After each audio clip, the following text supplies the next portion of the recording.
Oke, Assalamualaikum warahmatullahi wabarakatuh, teman-teman. Bertemu lagi di kelas komunikasi massa. Saya membuat rekaman ini untuk memudahkan teman-teman dalam belajar.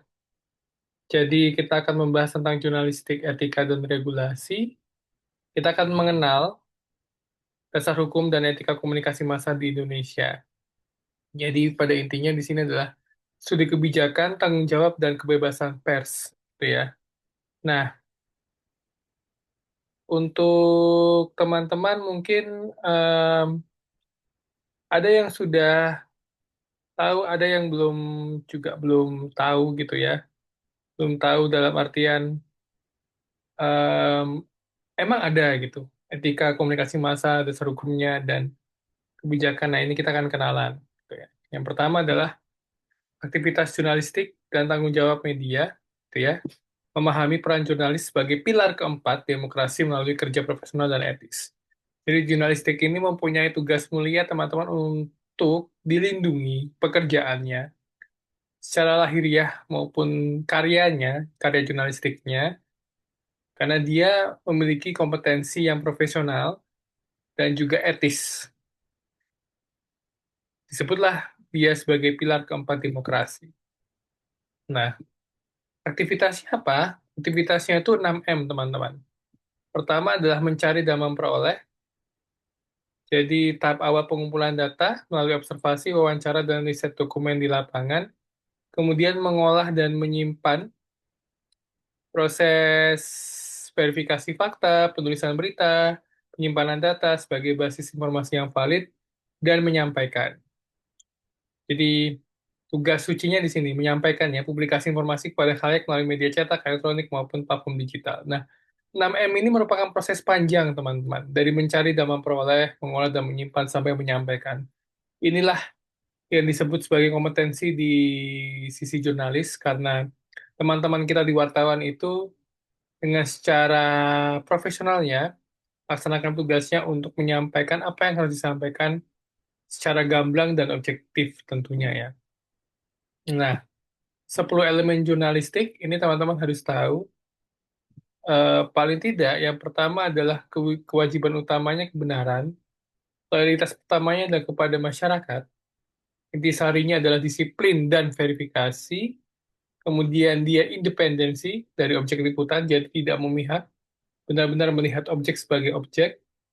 Kemudian adalah memantau kekuasaan atau watchdog role, ini mutlak. Kemudian sebagai forum publik bagi kritik dan dukungan. Jadinya 10 elemen ini menjadi salah satu kunci dan pilar yang harus teman-teman pahami ketika nantinya teman-teman bertemu wartawan atau menjadi wartawan. Teori ini diambil dari bukunya The Elements of Journalism, Bill Kovac dan Tom Steele. Nah, lalu tanggung jawab media massa apa, teman-teman? Tanggung jawab media massa itu yang pertama adalah tanggung jawab sosial dan pendidikan informasi. Ada dua ya, paling tidak. Ini saya ambil dari Social Responsibility Theory, Sibert Peterson dan Scrum.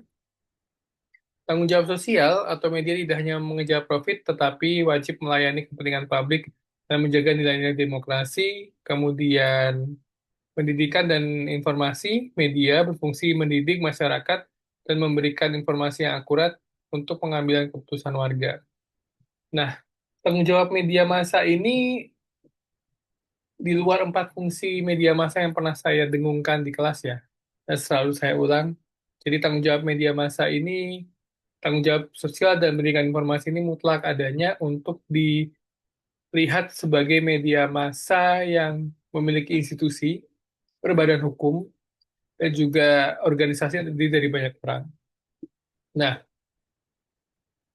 gimana dengan kebebasan pers di Indonesia? Nah, tonggak demokrasinya itu UU nomor 40 tahun 1999, teman-teman. Ya, ini menandai era pemberedalan siuk dan sensor di Indonesia. Pers nasional tidak dikenakan penyensoran, pemberedalan, atau pelarangan penyiaran demi menjamin hak publik atas informasi. Jadi itulah tonggak dari kebebasan pers di Indonesia yang pada kala itu dengan segala dinamikanya itu muncul dan tenggelam, dibredel dan tidak dibredel, itu menjadi salah satu makanan sehari-hari di Indonesia gitu ya. Nah, kita melihat dari tahun 2021 ke 2023, kurva Indeks Kemerdekaan Pers atau IKP itu, dia mengalami fluktuasi namun kategorinya cukup bebas ya. Tantangan utamanya itu meliputi kekerasan terhadap jurnalis dan ancaman regulasi digital. Dan tidak jarang kita masih menemui adanya indikasi kekerasan terhadap para jurnalis kita dan juga ancaman regulasi digital yang UITE yang dibilang dalam tanda kutip merupakan pasal karet, tapi bila kita telah kembali, kita pelajari baik-baik, statement saya bisa dipatahkan gitu ya. Maka kita sebagai warga negara dan mendukung proses informasi untuk masyarakat secara terbuka harus senantiasa melakukan literasi dan cover both side gitu ya. Nah, sampai sini mungkin ada pertanyaan dari teman-teman.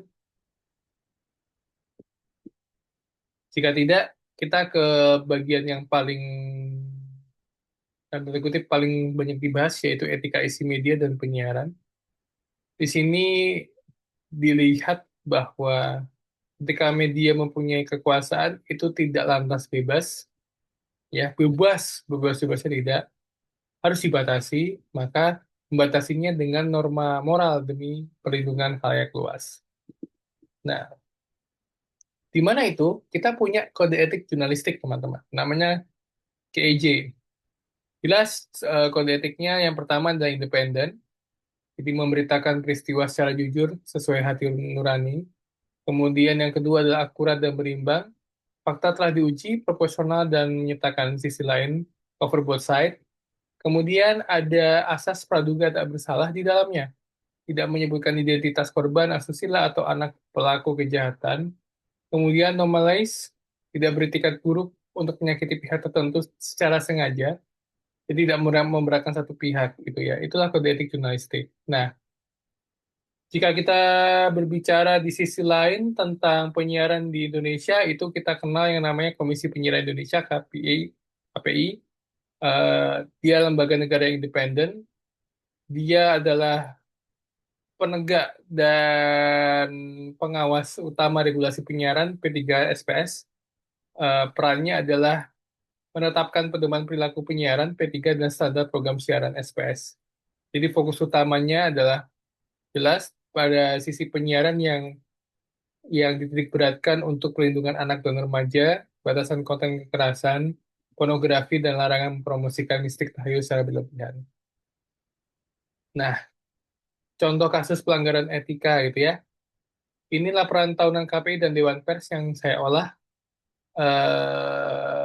dari jenis media, bentuk pelanggaran, dampak sanksi yang paling relevan dengan pertemuan pada kali ini yaitu eksploitasi privasi, ya, televisi hiburan, masih banyak kasus perceraian artis itu diulas dan menjadi konsumsi publik ya dengan ranah pribadi.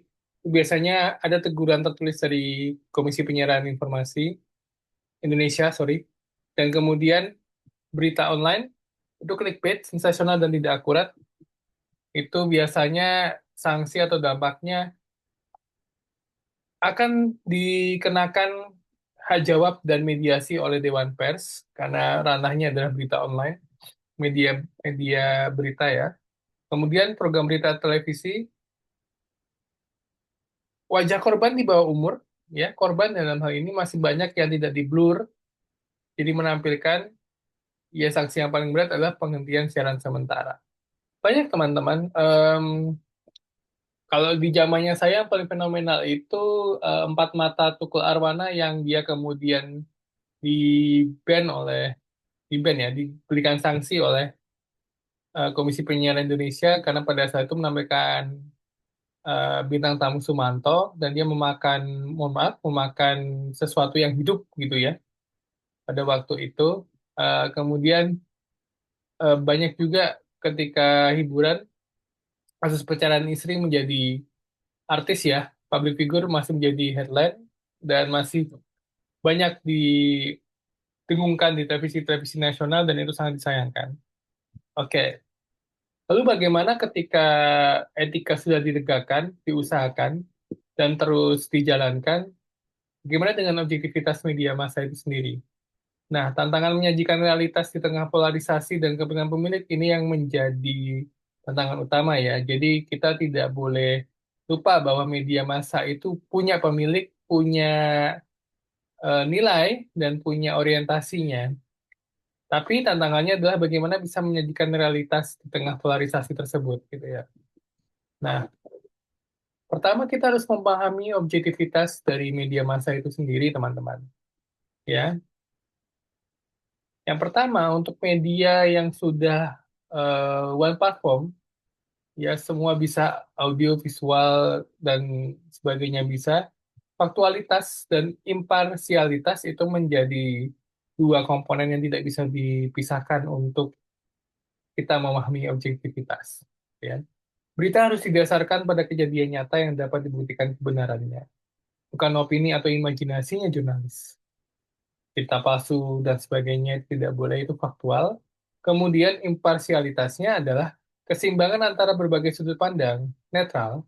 Jurnalis tidak boleh memihak dalam penyajian berita, gitu ya. Nah, tantangan ini yang tadi saya bilang bahwa ada orientasi, kemudian ada kepemilikan media itu menjadi tantangan. Nah, ditambah lagi tantangan modern adalah algoritma media sosial yang menciptakan echo chambers atau ruang gema gitu. Jadi tidak objektif. Bayangkan ketika kita menikmati konten di media baru, media sosial dan sebagainya itu, kita sudah dikenakan ruang-ruang pro dan kontra yang sifatnya adalah echo chambers atau ruang gema. Maka objektivitasnya menjadi sisi yang paling bias. Karena faktualnya juga setengah-setengah, imparsialitasnya juga setengah-setengah. Itulah tantangan objektivitas media, teman-teman, yang harus teman-teman pahami. Oleh karenanya, segala kegiatan bentuk dari instansi media maupun kita sebagai konsumen itu diatur dalam hukum komunikasi massa, yaitu Undang-Undang ITE dan Undang-Undang Penyiaran. Keduanya merupakan kerangka hukum formal yang mengatur tata kelola media di era konvergensi. Undang-Undang ITE, tadi saya sebut ada pasal karet dan sebagainya, saya bilang disclaimer lagi bahwa itu harus dipelajari karena pasal karet tersebut bisa jadi tidak menjadi karet dan bisa jadi sudah menjadi penetapan gitu ya. Namun di tahun 2024 UU nomor 1 revisi kedua mengatur tentang transaksi dan informasi elektronik. Nah, pasal krusialnya di sini. Pencemaran nama baik versus kritik publik, gitu kan? Makanya saya bilang sudah di amandemen. Revisi terbaru memberikan pengecualian untuk kepentingan umum dan pembelaan diri agar tidak menghambat kebebasan berpendapat karena bertentangan dengan UU nomor 28 tahun 99. Nah, kemudian keterbukaan informasi publik KIP itu menjamin hak warga negara untuk mengetahui rencana pembuatan kebijakan publik dan program keputusan publik. Pengecualiannya adalah dari Undang-Undang Dasar Nomor 14 Tahun 2008 ini, informasi yang dapat membahayakan negara, rahasia bisnis, dan hak pribadi itu tetap menjadi pengecualian. Nah, selanjutnya ketika kita sudah membahas tentang kerangka hukum formalnya, kita lihat batasan iklan dan kampanye politik. Jadi etika komersial dan aturan main dalam kontestasi politik di media. Batasan iklan produk dan politik. Nah, kampanye politik, teman-teman, PKPU mengatur durasi, frekuensi, dan konten iklan politik. Jadi media dilarang memihak satu kandidat secara berlebihan, walaupun, walaupun ya, walaupun pemilik medianya terafiliasi dengan partai politik tertentu. Seharusnya dilarang, karena ada akses adil dan merata. Kemudian iklan produk terbatas, rokok, alkohol, dan suplemen kesehatan dewasa memiliki jam tayang khusus, tidak serta-merta bisa dinikmati sesuka hati dan di jam tayang ketika masih ada anak-anak atau remaja yang menonton siaran tersebut gitu ya. Jadi biasanya pukul 21.30 sampai jam 5 dini hari. Ini larangan menampilkan wujud produk tertentu juga. Jadi em, wajar ketika iklan rokok itu atau alkohol itu menampilkan pemandangan, menampilkan sesuatu yang tidak hubungannya dengan produk secara langsung. Oke. Kemudian kampanye di media sosial di tahun 2024 itu saya amati ada fenomena micro-targeting, gitu, teman-teman. Itu menimbulkan debat etika mengenai privasi data pemilih dan persebaran informasi yang sulit dipantau oleh otoritas pemilu dalam hal ini KPU. Nah, transparansi biaya iklan politik menjadi syarat wajib bagi platform digital. Jadi, tidak lantas kandidat di mempolitisasi micro-targeting ini sehingga debat-debat kusir yang terjadi di apa namanya ruang-ruang publik itu tidak semasif dan dapat bisa di tanda kutip dipetakan begitu ya. Apalagi mengenai privasi data pemilih dan sebaran disinformasi. Pada waktu itu sangat sulit sekali gitu ya. Nah, di Indonesia kita bisa simpulkan bahwa ini terus bergerak dan terus maju dan dalam kerangka yang menurut saya bergerak ke arah yang lebih baik. Jadi tahun 99 lahirnya UU Pers nomor 40/99 itu tentang berakhirnya pemberadilan dan lahirnya kebebasan pers. Kemudian di tahun 2002 itu dilengkapi dengan UU Penyiaran nomor 32 2002 yang mengatur tentang standar penyiaran tadi. Kemudian 2008 ketika masuk ke zaman Information Society itu lahir UU ITE dan UU KIP. Dan tahun 2024 itu revisi kedua UU ITE semakin masifnya pengembangan media massa yang berbasis teknologi. Nah, kesimpulannya adalah regulasi dan etika bukanlah penghambat kebebasan, teman-teman, melainkan pagar pelindung agar media massa tetap menjadi alat pencerahan publik, bukan alat propaganda atau penghancuran martabat manusia. Nah, pada pertemuan kali ini, teman-teman, saya minta untuk mengerjakan tugas yang merupakan tugas yang melihat sudut pandang atau point of view dan analisa teman-teman tentang film tahun 2020 yang cukup viral pada tahun itu. Saya call back lagi di tahun 2025, apakah masih relevan setelah 5 tahun berlalu, yaitu tentang The Social Dilemma. Di film tersebut, nanti teman-teman akan coba mengelaborasi apa yang sebenarnya terjadi di ruang-ruang digital. Itu. Selamat mengerjakan tugas, semoga sehat selalu. Sebagai mahasiswa ilmu komunikasi Universitas Gunadarma harus tetap kritis, sehingga ketika teman-teman menampilkan sebuah kasus ke saya, kita bisa diskusi dengan asik dan menyenangkan. Sehat selalu, saya akhiri. Kurang lebih mohon maaf. Assalamualaikum warahmatullahi wabarakatuh.